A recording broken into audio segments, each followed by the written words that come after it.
ओम शांति।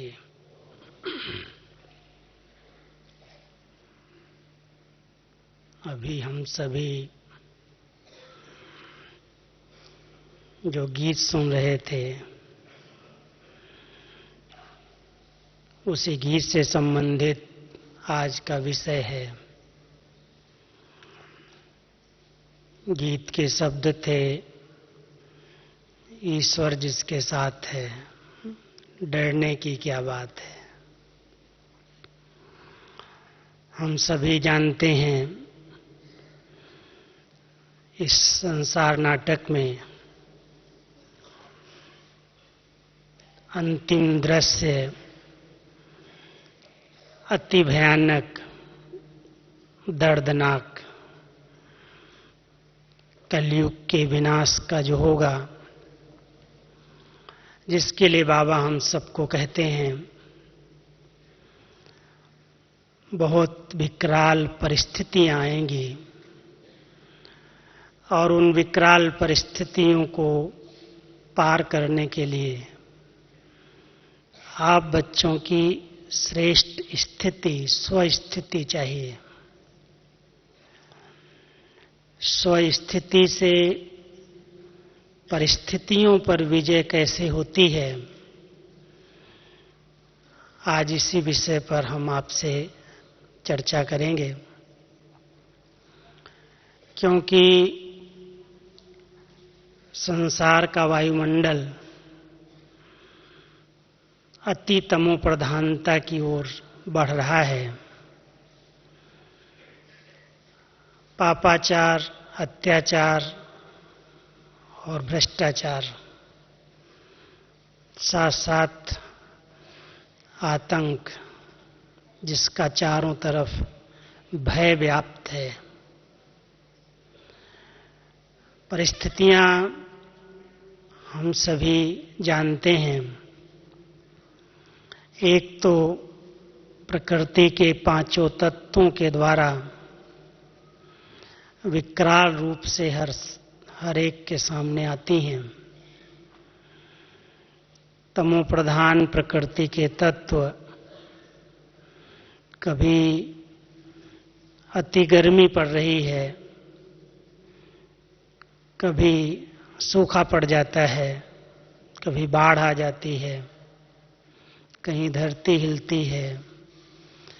भिन्न भिन्न रूप में प्रकृति के पांचों तत्व अपना तमो प्रधानता का स्वरूप दिखा रहे हैं।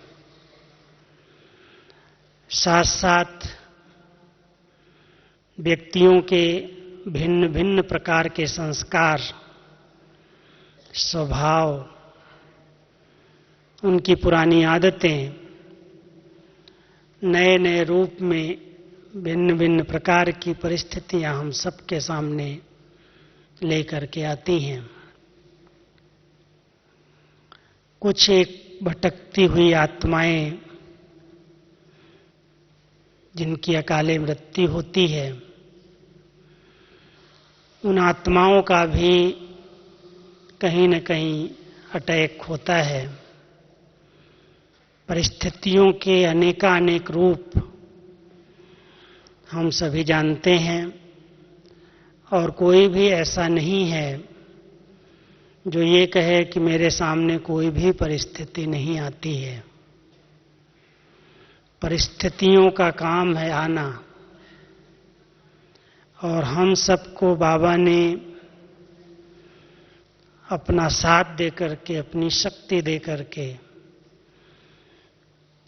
इतना महान, इतना समर्थ बनाया है जो हम किसी भी बड़े से बड़ी परिस्थिति का बहुत सहज रूप से सामना कर सकें। क्योंकि कई बाबा के बच्चे ज्ञान और योग का अभ्यास भी करते हैं, सेवाएं भी खूब करते हैं, लेकिन बीच बीच में जब कोई पेपर आता है, परीक्षा आती है, तो स्थिति डगमग हो जाती है। या तो मूड खराब हो जाती है, या रूठ जाते हैं, नाराज हो जाते हैं। इतनी ऊंची जीवन, इतनी अच्छी स्वयं परमात्मा के द्वारा हम सबको पढ़ाई मिल रही है, शिक्षाएं मिल रही हैं, पालना मिल रही है, लेकिन उस पालना का स्वरूप जो श्रेष्ठ स्थिति होनी चाहिए, ऊंची स्थिति होनी चाहिए, एक रस स्थिति होनी चाहिए, वो परिस्थितियां स्थिति को बिगाड़ देती हैं।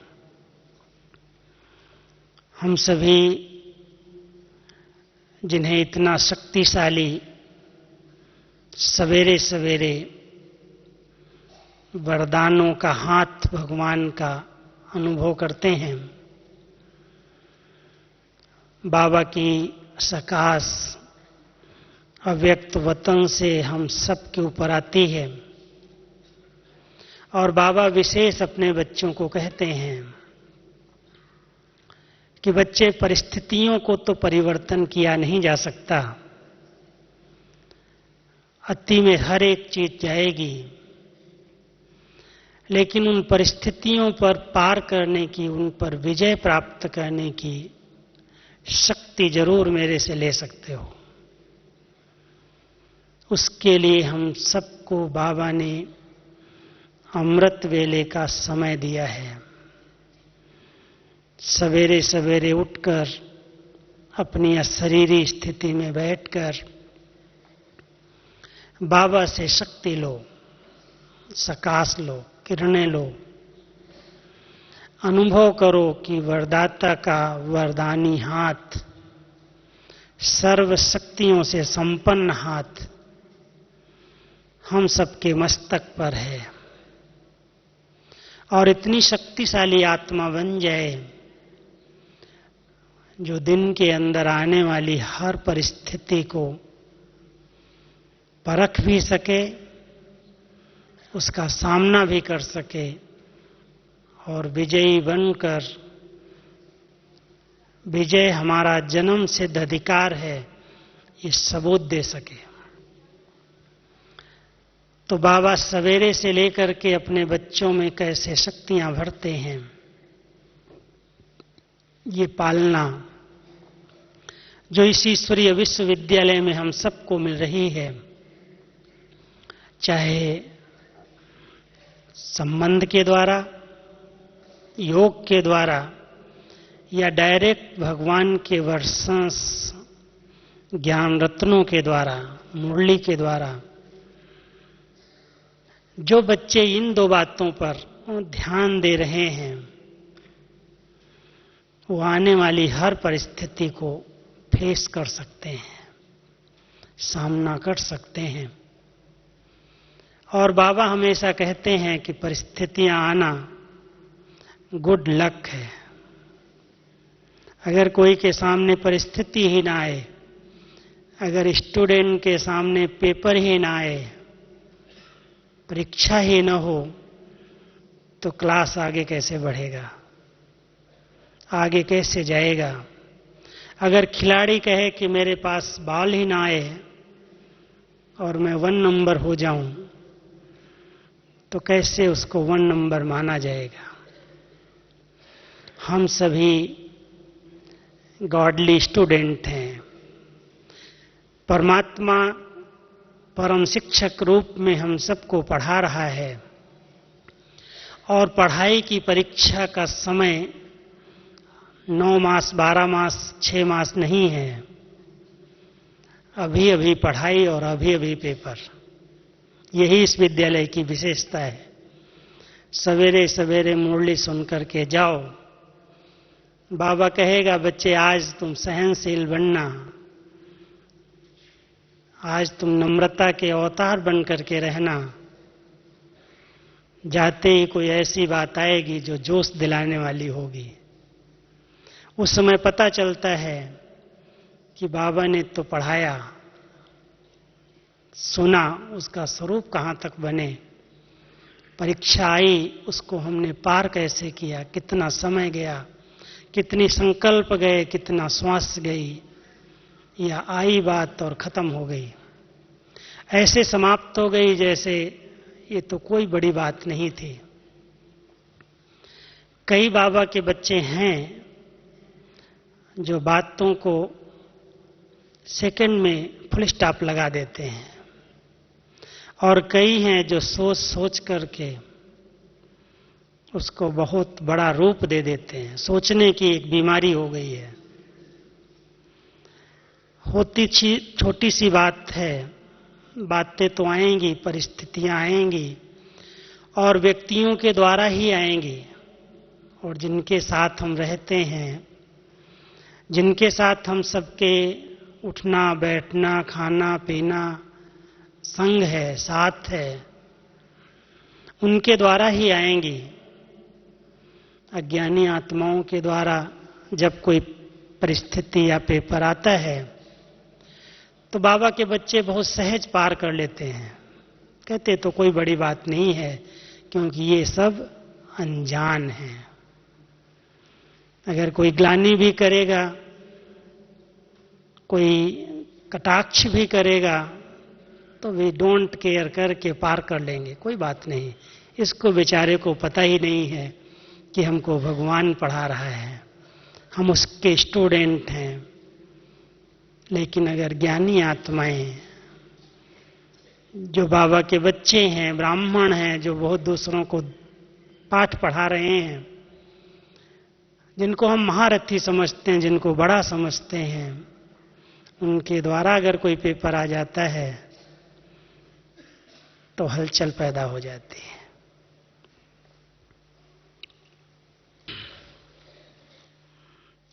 तो ब्राह्मण संगठन में अगर दैवी परिवार के द्वारा, निमित्त आत्माओं के द्वारा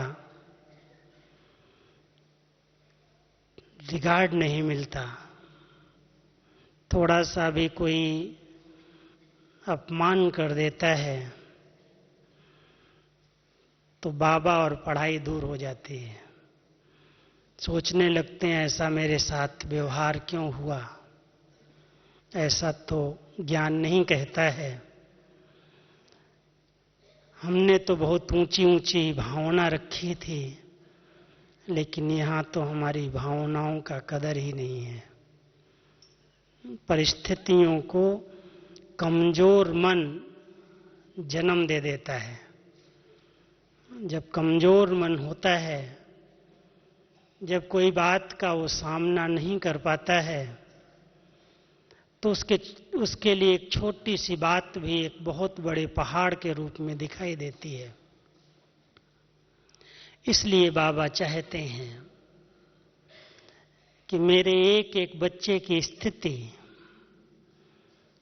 एक रस, अचल, अडोल, स्थिर, अंगद के समान बन जाए। अंगद की कहानी तो आप सबने सुनी है, पढ़ी है। कथाकारों ने एक कथा के रूप में उसे प्रस्तुत किया है तो हम सबकी यादगार। कितना भी बलशाली रावण हिलाने की कोशिश करे, उसके सेनानी हिलाने की कोशिश करें, लेकिन उसके पैर को क्या, अंगूठे को भी कोई हिला नहीं सका। इतना दृढ़ता का, संकल्प का पक्का पांव था। और सीट बहुत ऊंची थी, अपने ही पूंछ की सीट बना करके ऊंचे आसन पर बैठ गया। ये हम सबके श्रेष्ठ स्थितियों का आसन है। तपस्वी जो होते हैं उनको आसन जरूर होता है, आसन पर बैठते हैं, और वो आसन है एक रस स्थिति, अचल अडोल स्थिति। हमारी स्व स्थिति इतनी महान हो, इतनी शक्तिशाली हो, जो कोई भी माया का स्वरूप, बड़े से बड़ा रूप, संकल्प मात्र भी हिला न सके। हम सभी बाबा के बच्चे हर परिस्थिति के सामना करने के लिए समर्थ हैं। कैसी भी विकराल परिस्थिति आ जाए,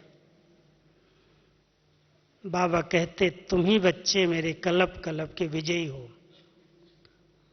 अपने स्वस्वरूप को पहचानो। स्वस्थिति का अर्थ है आत्मिक स्थिति। स्व, मैं आत्मा हूं। और जब आत्मा अपने स्वयं के स्वरूप में स्थित होती है तो अनेक देह के द्वारा, देह के संबंधों के द्वारा, व्यक्तियों के द्वारा अथवा प्रकृति के किसी भी स्वरूप द्वारा आई हुई परिस्थिति का वो सहज सामना कर सकते हैं। लेकिन पहले पाठ पर जिसने जितना ध्यान दिया है, इस देह से डिटैच रहने का पाठ, अपने आत्मिक स्वरूप में स्थित रहने का पाठ, बातें, परिस्थितियां कभी ईर्ष्या के बस, ईर्ष्या बहुत, बाबा कई बार कहता है चूही है। जैसे चूही होती ना, फूंक देती, काटती है तो फूंक दे करके काटती, पता ही नहीं चलेगा, काट करके खून पी के चली जाएगी लेकिन पता भी नहीं चलेगा काट गया। ऐसे ही संगठन में जब कोई आगे बढ़ता है, जब एक दूसरे से कोई का रिस्पेक्ट, रिगार्ड होता है, तो कई आत्माओं को सहन नहीं होता, ईर्ष्या वहां जन्म लेती है। और ईर्ष्या अनेक परिस्थितियों को अनुमान के रूप में पैदा कर देती है। ईर्ष्या के बाद आता है अनुमान, जिसके लिए कहा जाता है उसकी दवाई तो किसी के पास भी नहीं है, कितना भी बड़ा वैद्य हो, लेकिन अनुमान की बीमारी की दवाई किसी के पास नहीं है। वहम, शक, शंका, और ऐसा घर कर जाता है जो खुशी को छीन लेता है। दूसरे की खुशी में वो दुखी हो जाता है, दूसरे के आगे बढ़ने में उसको शांति नहीं रहती, और फिर शुरू होता है अपमान का नाटक, एक दूसरे की इज्जत लेने की, रिगार्ड नहीं, रिस्पेक्ट नहीं, बात करने का ढंग नहीं। ये अनेक प्रकार की जो नई नई परिस्थितियां पैदा होती हैं, इसके लिए हम सबको अपनी स्थिति बहुत अचल अडोल बनाने का पुरुषार्थ करना है। हमारी पढ़ाई ही है, हम अपनी पढ़ाई को ऐसा पढ़ें, इतना हमारा ध्यान हो कि स्थिति ही हमारी प्रॉपर्टी है। संगम पर और कोई प्रॉपर्टी किसी के काम आने वाली नहीं है। चाहे महल बना लो, चाहे मकान बना लो, चाहे धन इकट्ठा कर लो, बैंक में रख दो, बाबा कहता है सब कुछ धूल में, मिट्टी में मिल जाने वाला है। कोई प्रॉपर्टी काम नहीं आएगी, लेकिन श्रेष्ठ स्थिति सबसे ऊंची प्रॉपर्टी है। हर परिस्थिति का वो सामना कर सकती है, पैसा हो या न हो, मकान हो या न हो, खाने के लिए अनाज हो या न हो, लेकिन स्थिति अच्छी है तो बाबा कहता है बच्चे, अंत में मैं तुम्हें वतन में बुला करके खिलाऊंगा, मैं तुम्हारी संभाल करूंगा। स्थिति बिगाड़ ली तो कौन पूछेगा? विचार करो, किसी की स्थिति बिगड़ जाए, और स्थिति बिगड़ी तो सबसे पहले बिगड़ता है कौन? मन। और इतना डिस्टर्ब हो जाता है, और कई बार जब इतना डिस्टर्ब हो जाता है, कहते टेंशन हो गया, तो नींद की गोली लेनी पड़ती है नींद करने के लिए। और डॉक्टर्स जब देखते हैं कि अरे ये तो राजयोगी है, ये तो कहता है मुझे भगवान पढ़ाते हैं, और फिर कोई छोटी सी बात के कारण वो डिस्टर्ब हो गया, उसको नींद नहीं आ रही है, बीपी हाई हो गई है, दवाई लेनी पड़ रही है, मानसिक पीड़ा हो रही है, तो कहता है तुम योग क्या करते हो? क्या है तुम्हारा ये योग? इसलिए आवश्यक है कि हम अपने ज्ञानदाता का नाम बदनाम न करें। हम ज्ञान का स्वरूप ऐसा बन जाएं जो हमारी श्रेष्ठ स्थिति, अनेक परिस्थितियों को ऐसे पार कर ले जो मन जरा भी विचलित न हो। श्रेष्ठ स्थिति कैसे बनेगी उसके पहले मैं आपको बताता हूं, श्रेष्ठ स्थिति कहा किसको जाता है। हमने बनाया है, ऐसा लगता है कि हम रोज मुरली सुनते हैं, दूसरों को सुनाते हैं, योग करते हैं, अच्छा अभ्यास है, लेकिन कोई भी छोटी सी बात अगर मेरे मूड को खराब कर देती है, समय व्यर्थ जाता है, बहुत समय तक एक ही संकल्प चलता रहता है, उसको मैं कंट्रोल नहीं कर पाता हूं। कोई ने कोई बात कह दी और उसको मैंने अपना घर बना दिया, उसको बिठा लिया अपने पास, बातें भी भूल भी गई, बीत भी गई, लेकिन हमने बातों को पकड़ करके रख लिया, वो हमारे लिए भूत बन जाती है, परेशान करती है। क्या उस बात को हम एक सेकंड में फुल स्टॉप लगा सकते हैं? बीत गई, खत्म हो गई, फिर 5000 वर्ष के बाद आएगी, उसकी बात की चिंता नहीं है। अपने सामने स्वास्तिका का चित्र रखो। स्वस्थिति की यादगार में भक्तों ने स्वास्तिका बनाई है, और हर श्रेष्ठ कार्य के लिए जब कोई नया कार्य प्रारंभ करने जाते हैं तो स्वास्तिका निकालते हैं। श्री गणेश कहते हैं उसको। उस स्वास्तिका का अर्थ क्या है? स्वयं का संपूर्ण दर्शन, सतयुग से लेकर के सृष्टि के आदि का, मध्य का, अंत का संपूर्ण दर्शन स्वास्तिका के अंदर आता है। आत्मा नॉलेज फुल है, आदि मध्य अंत को जानती है, स्व को अच्छी तरह से जानती है, और हर एक के पार्ट को भी जान करके बहुत निश्चिंत रहती है। हम अपने बाबा को अभी तो साकार में देख रहे हैं ना, अव्यक्त को साकार में देखते हैं। जब साकार में था तो अव्यक्त को पहचानना मुश्किल था, लेकिन जब से अव्यक्त में आया तो अव्यक्त में हम साकार का अनुभव करते हैं। कैसे साकार में बाबा आते हैं, हर बच्चे की स्थिति को जानते हैं, फिर भी कितना प्यार देते हैं, कितना सिखाते हैं। कभी भी किसी की बिगड़ी हुई स्थिति को देख करके बाबा अपनी स्थिति को बिगाड़ते नहीं। अगर कोई भी बताए भी बाबा आज ऐसा हो गया, यज्ञ में हो गया, फलानी जगह हो गया, कोई ने शरीर छोड़ दिया, कोई नुकसान हो गया, तो भी बाबा के चेहरे पर वही मुस्कुराहट होती है, वही प्रसन्नता के चिन्ह होते हैं, कोई आश्चर्य की रेखा नहीं होती।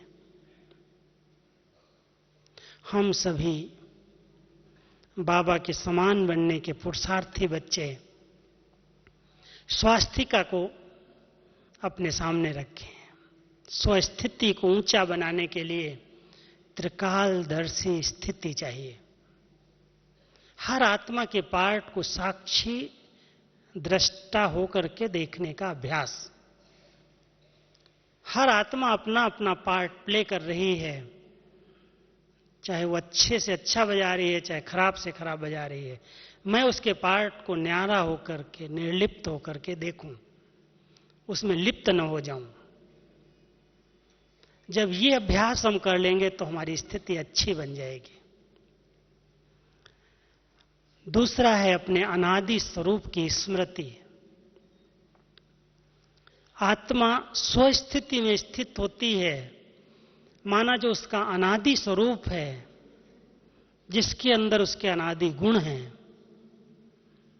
जो हम दूसरों को बताते हैं कि आत्मा के 7 अनादि गुण हैं, उन सर्व गुणों से वो संपन्न है। जब उस स्वरूप में हम स्थित होते हैं, चिंतन करते हैं कि मैं अनादि स्वरूप में कितनी पावन थी, कितनी शांत थी, कितनी सुख स्वरूप थी। ये अंत का स्वरूप है जहां पर अनेक प्रकार की हलचल है, लेकिन मैं फिर से वो ऐसा बनने वाली हूं। अनादि स्वरूप की स्मृति स्थिति को अच्छा बना देती है। और तीसरा, जो बाबा के गुण हैं, वो ज्ञान का सागर, शांति का सागर, प्यार का सागर, सुख का सागर, आनंद का सागर, महिमा हम सभी करते हैं। हम बच्चे उसके मास्टर हैं। जो बाबा है उसको बाबा कहता, मास्टर बाप से भी बड़ा होता है। अगर हम उसके मास्टर हो जाते हैं, उसका स्वरूप बन जाते हैं, तो सुख स्वरूप आत्मा है, पवित्र स्वरूप आत्मा है, शांत स्वरूप आत्मा है। उस गुणों के इमर्ज होते ही स्थिति शक्तिशाली बन जाती है। और जितने बाबा के टाइटल हैं वो हम सभी बच्चों के समान हैं, समान और कुछ नहीं है। लेकिन जो बाबा के टाइटल हैं उनमें हम मास्टर बने, और बाबा ने कहा, बच्चे ये तेरा श्रेष्ठ समान है, तुम स्वमान में रहो, अपमान और अभिमान समाप्त हो जाएगा। स्वयं स्वयं को मान दो, किसी के मान की इच्छा नहीं रहेगी। और जब तक कोई के पास कोई इच्छाएं हैं तब तक समस्याएं कम नहीं हो सकती हैं। नोट कर लो, इच्छाएं कम कर दो, समस्याएं कम हो जाएंगी। और इच्छाओं का जन्म तो ऐसे फास्ट गति से होता है, एक पूरी होगी दूसरी हो जाएगी खड़ी। इसलिए बाबा ने हम सबकी अंतिम स्थिति की निशानी बताई है, इच्छा मात्रम अविद्या। विद्या ही नहीं है, ज्ञान ही नहीं है। ऐसी स्थिति जिसमें मान अपमान, निंदा स्तुति, दुख सुख, हार जीत, हर परिस्थिति में समान स्थिति है। चाहे वो कोई महिमा करने वाला है, चाहे वो ग्लानि करने वाला है। ऐसे नहीं महिमा कर दी तो हम फूल गए, खुश हो गए, बहुत अच्छा है, और ग्लानि कर दी तो मूड खराब कर लिया, इसने ऐसा क्यों कर दिया, दुश्मनी कर ली।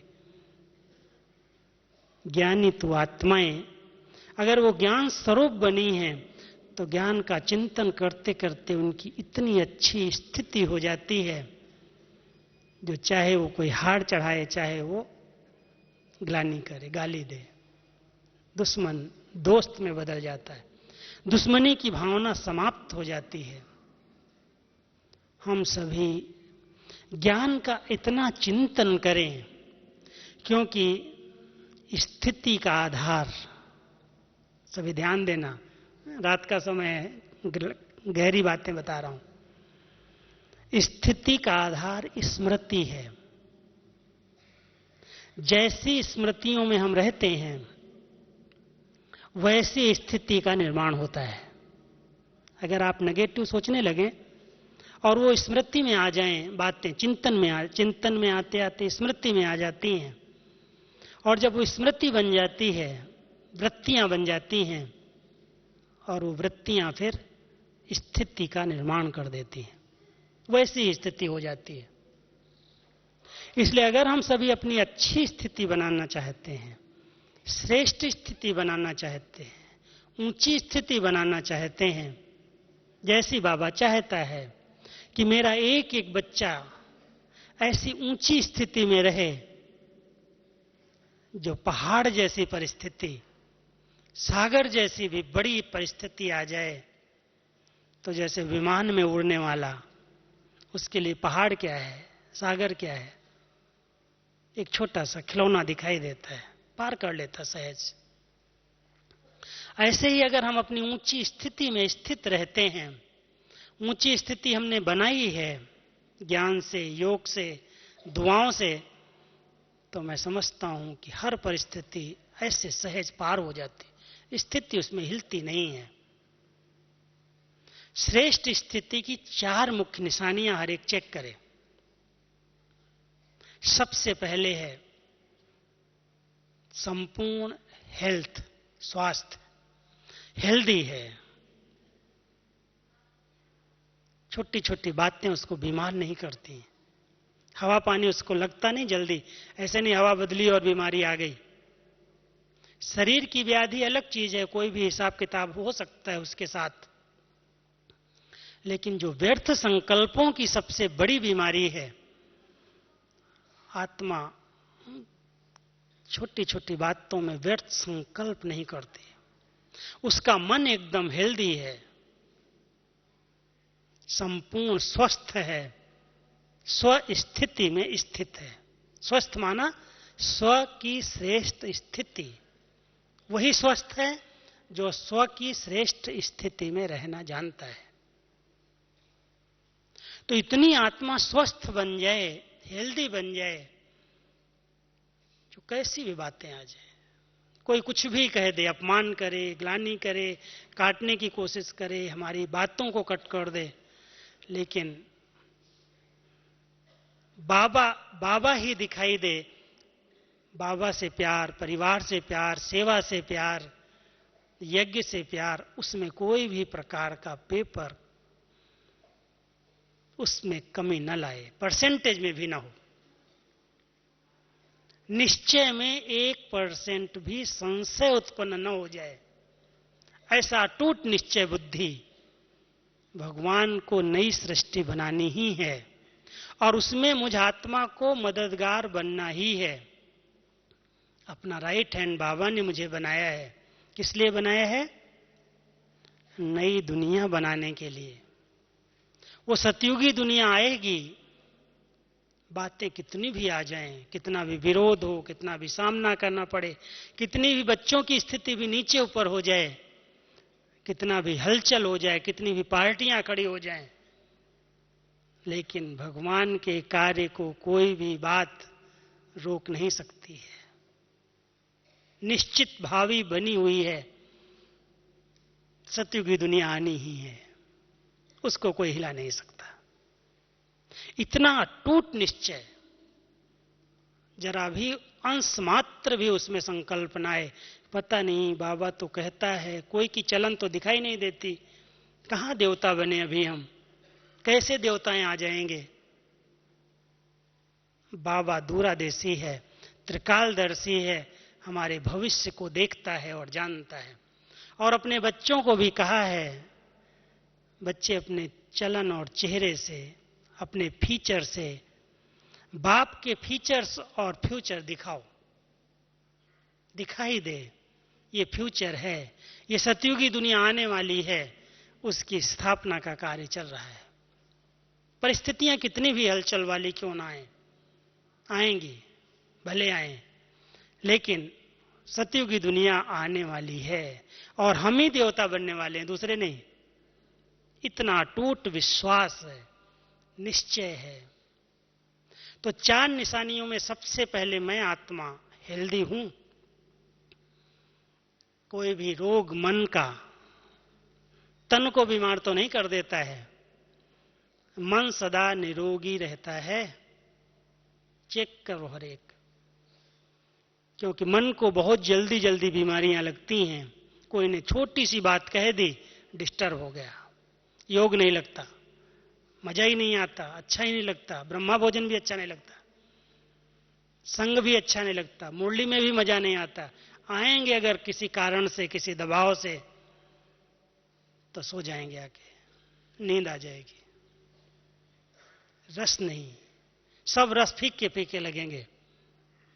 इसलिए बाबा हम बच्चों को अपनी स्थिति बनाओ बार बार कह रहा है, एवर हेल्दी रहो। संगम पर बाबा से वरदान ले लो कि मैं आत्मा एवर हेल्दी हूं, तन अपने आप ठीक हो जाएगा, तन की परवाह नहीं करो, बीमारी आएगी खत्म हो जाएगी, कुछ दवा से कुछ दुआ से, लेकिन मन कभी बीमार न हो। और दूसरा, जो बाबा ने वेल्थ दी है, भले दुनिया की इकोनॉमी कैसी भी हो जाए, हम सबके पास अविनाशी संपत्ति है, हम विनाशी संपत्ति पर आधारित नहीं है। और हम सब जानते हैं कि ये तो होना ही है, किसी की दबी रहेगी धूल में, किसकी राजा खाए, किसकी चोल लूट जाए, किसकी जलाएगी आग, लेकिन हम सब ने तो अपना सफल कर लिया। इसलिए उसकी परवाह नहीं है, कुछ भी अर्थव्यवस्था अप डाउन हो, बैंक के सब दिवाले में चली जाएं, ब्राह्मण बच्चों को कभी भी चिंता और चिंतन की रेखाएं नहीं आ सकती। इसलिए बाबा ने इस बार कहा है, होमवर्क दिया है, बच्चे व्यर्थ चिंता और चिंतन की रेखाएं इस फेस पर नहीं आनी चाहिए। कुछ भी हो जाए, जो कुछ है उसको सफल किया है अगर, तो ये परिस्थिति संसार की मेरी स्थिति को बिगाड़ नहीं सकती। जब शेयर्स गिरे और एकदम डाउन हुए तो कईयों के हार्ट फेल होने लगे, कितने दिवाले हो गए, कितने लोग अपसेट हो गए, संसार की हालत क्या हो गई। लेकिन बाबा के बच्चे बेगमपुर के बादशाह, बेफिक्र बादशाह, क्या करेगी परिस्थितियां, ये तो सब होने वाली है, जानते हैं, नथिंग न्यू। सब हैं से ना भाई लोग, क्या समझते हैं कि अभी भी हलचल होगी, कुछ हो जाए तो है ऐसी अचल स्थिति, परिस्थिति तो आएगी ना, कि नहीं आएगी, आएगी, क्योंकि संसार की गति ऐसी है कि हर चीज में अति होगी और अति के बाद ही अंत होगा, बिना अति के अंत नहीं होगा, अंत के बाद आदि आएगी। जब हम जानते हैं हर चीज में अति होनी है, महंगाई में भी अति हो जाएगी। कई बार बाबा कहते थे, जब अंत समय आएगा तुम बच्चे एक अंगूठी दोगे सोने की, तब एक गिलास पानी मिलेगा, पानी भी इतना महंगा हो जाएगा। अन्न तो पुड़ियों में बिक ही रहा है, क्या सब्जियों के भाव हो गए, क्या अनाज के भाव हो गए। लेकिन बाबा के बच्चे बेफिक्र बादशाह हैं, बेगमपुर के बादशाह हैं, क्योंकि सब कुछ सफल कर लिया। श्रेष्ठ स्थिति से उस परिस्थिति का वो सामना कर रहे हैं, वो जानते हैं ये सब होना है, इसलिए नथिंग न्यू। हमारे पास वेल्थ जो है वो बहुत अविनाशी है, उसका कोई विनाश नहीं कर सकता। ज्ञान का खजाना, गुणों का खजाना, शक्तियों का खजाना, खुशी का खजाना, जो खजाने बाबा ने दिए हैं उनका चिंतन करो और अपने आप को ऐसा धनवान महसूस करो। जो बाबा कहता है कि मेरे बच्चे रिचेस्ट इन द वर्ल्ड हैं ब्राह्मण बच्चे, सभी समझते हो, हैं रिचेस्ट इन द वर्ल्ड की, समझते हो हमारे पास कुछ नहीं है, हम तो गरीब हैं, हम तो पैसे वाले नहीं हैं, ये तो बहुत पैसे वाले लोग दुनिया में हैं, किसी से भेंट नहीं करना। भगवान के बच्चों के पास जितना है उतना कोई के पास नहीं है। 2 रोटी खाओ, प्रभु के गुण गाओ, क्या चाहिए। ज्ञान का दान करो, गुणों का दान करो, शक्तियों का दान करो, स्थूल धन अपने आप पीछे पीछे आ जाएगा, तो उसकी परवाह नहीं है। स्वस्थिति अच्छी है तो धन का अंदर से अविनाशी धन का नशा, स्थूल धन का नहीं। और तीसरी निशानी है, एक हेल्थ है, दूसरी वेल्थ है और तीसरी हैप्पीनेस, सदा खुश। कुछ भी हो जाए उसकी खुशी को कोई छीन नहीं सकता, अविनाशी है। खुश नसीब हूं, मेरे जैसा संसार में कोई भी खुश नसीब नहीं। संसार में किसी के पास हेल्थ है तो वेल्थ नहीं, वेल्थ है तो हेल्थ नहीं, और हेल्थ वेल्थ नहीं तो हैप्पी कहां से रहेगा। बाबा के पास सब, बच्चों के पास सब कुछ है। और चौथी बात है होली, पवित्र। जहां पवित्रता है वहां ही श्रेष्ठ स्थिति है। आप सभी ध्यान देना, अगर स्थितियां बिगड़ती हैं तो उसका कारण है कहीं न कहीं सूक्ष्म में अपवित्रता। चाहे किसी देहधारी से लगाओ, चाहे मनसा की कोई विकार, कोई वाचा के, कोई कर्मणा के, कोई संबंध संपर्क के, कोई भी प्रकार की विकारी वृत्तियां हमारी स्थिति को अच्छा बनने नहीं देगी। अगर अच्छी स्थिति बनानी है, इस बार बाबा ने 30 नवंबर की मुरली में विशेष होमवर्क दिया है कि मैं 18 जनवरी तक बच्चों को समय देता हूं संपूर्ण पावन बनना। हर एक बच्चे को संपूर्ण पावन देखना चाहता हूं, जिसमें बोल की पवित्रता, वृत्तियों की पवित्रता, संबंध संपर्क की पवित्रता, संस्कारों की पवित्रता, बाबा ने विशेष 4 बातों की अंडरलाइन कराई है। हम सभी अगर होली हैं, पवित्र हैं, हमारा ध्यान है कि बाबा ने मुझे अपना बनाया है अपने समान बनाने के लिए, और बाबा की सबसे नंबर 1 विशेषता ही है कि वो पतित पावन है। इस सृष्टि को पावन बनाने के लिए आया है। इसलिए पतित पने का संस्कार, अपवित्रता का संस्कार, अनहोली संस्कार सदा के लिए समाप्त हो जाए। हम सभी पवित्र बाबा के बच्चे हैं। अपने चिंतन को पवित्र बनाओ। ऐसा चिंतन श्रेष्ठ हो जो व्यर्थ चिंतन उसमें प्रवेश न कर पाए। बाबा के ज्ञान में अपनी बुद्धि को बिजी कर दो। जो भाव स्वभाव की बातें, अनेक प्रकार की बातें हैं, अगर हम अपने श्रेष्ठ स्वभाव में स्थित रहेंगे, स्व आत्मा का जो भाव है, स्नेह देना, स्नेह लेना, सम्मान देना, सम्मान लेना, सम्मान में रहना, सम्मान देना, सुख देना और सुख लेना, दुआएं देना और दुआएं लेना, ये आत्मा का निजी स्वभाव बन जाए तो परिस्थितियां अपने आप परिवर्तन हो जाएंगी। तो परिस्थितियों का कभी चिंतन नहीं करना और परिस्थितियों से कभी घबराना नहीं, डरना नहीं, मूड खराब नहीं करना। अपनी अच्छी मूड बना करके आने वाली बातों का सामना करो और सामना करके विजयी बन जाओ। हर बात में कल्याण है। भगवान हमारा साथी है, इसलिए डरने की कोई बात नहीं है। तो जब हम सभी इतने पक्के बाबा की श्रीमत पर चलने वाले, आज्ञाकारी, निश्चय बुद्धि, दृढ़ विजयी हैं, दृढ़ संकल्पधारी हैं, तो परिस्थितियां आत्मा को क्या कर सकती हैं? भले कैसी भी बातें आ जाएं। संगठन में बातें नहीं आएंगी तो संगठन क्या है? इसलिए बातें तो आएंगी ही, लेकिन कुछ भी हो जाए, मैं आत्मा अपनी स्थिति को हलचल में न लाऊं। पढ़ाई का सबूत यही है, भगवान की पालना का सबूत यही है कि हम महावीर के समान, अंगद के समान श्री गणेश बन करके श्री गणेश बन जाएं, जो हर विघ्न को हर लें, हर समस्या को सहज पार कर लें। तो ऐसी स्वस्थिति बना करके बाबा के घर में आए हो। बहुत अच्छा गोल्डन चांस है, ज्यादा भीड़ भी नहीं है, थोड़े बच्चे हैं, आधा ग्रुप है। इसलिए आप सभी खूब बाबा से वरदान लो, दुआएं लो और ऐसे भरपूर होकर के जाओ, ऐसी श्रेष्ठ स्थिति बना करके जाओ जो कोई भी परिस्थिति आत्मा को हिला न पाए। ठीक है? ओम शांति।